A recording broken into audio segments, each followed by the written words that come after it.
बिस्मिल्लाहिर्रहमानिर्रहीम, अस्सलाम वालेकुम। मैं हूं वफाक नज़ीर। ईरानी सदर के हेलीकॉप्टर हादसे की तफसीलात सामने आ गई हैं। हादसे के 1 घंटे के बाद तक हेलीकॉप्टर का जो इंचार्ज होता है वो जिंदा रहता है, जबकि जो दीगर अफराद होते हैं वो मौके पर ही जान की बाजी हार जाते हैं। जैसा कि आप जानते हैं कि ईरानी सदर के हेलीकॉप्टर के हमरा दो और भी हेलीकॉप्टर्स होते हैं, वो तो सेफ लैंडिंग करने में कामयाब हो जाते हैं। अलबत्ता जो ईरानी सदर का हेलीकॉप्टर होता है वो हार्ड लैंडिंग के बायस हादसे का शिकार हो जाता है। सेफ लैंडिंग करने वाले में से एक हेलीकॉप्टर में सवार ईरानी अहलकार के मुताबिक 3 हेलीकॉप्टर्स 1 बजे के करीब आज़रबाईजान से टेक ऑफ करते हैं। उस वक्त मौसम बिल्कुल क्लियर होता है।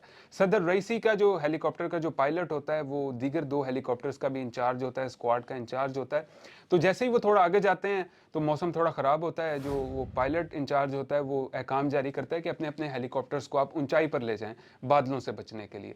तो जैसे ही वो अपने अपने हेलीकॉप्टर्स को ऊंचाई पर लेके जाते हैं, सदर रईसी का जो हेलीकॉप्टर होता है वो दीगर 2 हेलीकॉप्टर्स के दरमियान में मौजूद होता है। तो 30 सेकंड के बाद ऊंचाई पर लेकर जैसे ही वो जाते हैं तो 30 सेकंड के बाद सदर रईसी का हेलीकॉप्टर फिजा में गायब हो जाता है, ये वो रिपोर्ट करते हैं। तो वो रेडियो डिवाइसेस के ज़रिए रब्ता करने की भी कोशिश करते हैं, लेकिन उनका रब्ता नहीं हो पाता। मौसम भी ख़राब होता है, मौसम की ख़राबी के बायस वो वहाँ पर लैंड भी नहीं कर सकते।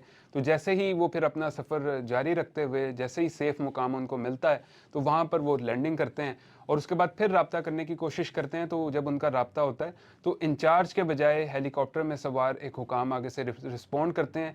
वो नमाज जुमा के इंचार्ज भी हैं तब्रेज़ में, मोहम्मद अली रज़ा आले हाशिम। वो आगे से रिस्पॉन्ड करते हुए बताते हैं कि जो सदर का हेलीकॉप्टर है वो हादसे का शिकार हो गया। तो ये वो सारी सूरत हाल की तफसीलात हैं। आज ईरानी सदर समेत दीगर की नमाज जनाजा भी अदा कर दी गई है और ईरानी सदर की जो तदफीन है वो भी इमाम अली रज़ी अल्लाह तआला अन्हु के रोज़े के अहाते में की जा रही है। तो मैं समझता हूँ कि ये बड़ी खुश नसीबी की बात है। करोड़ों में कोई एक शख्स होता है कि जिसको इस तरह की सआदत हासिल होती है। बहरहाल अल्लाह ताला उनकी आगे की मनाजिल आसान फरमाए और ईरानी अवाम को एक अच्छा हुक्मरान अता फरमाए। वज़ीर-ए-आज़म शहबाज शरीफ भी अपनी काबीना के कुछ अरकान के हमरा ताज़ियत के लिए पहुँचे हुए हैं। अल्लाह ताला उन्हें गरीक़ रहमत करे। बहरहाल अभी तक के लिए इतना ही। अल्लाह हाफ़िज़।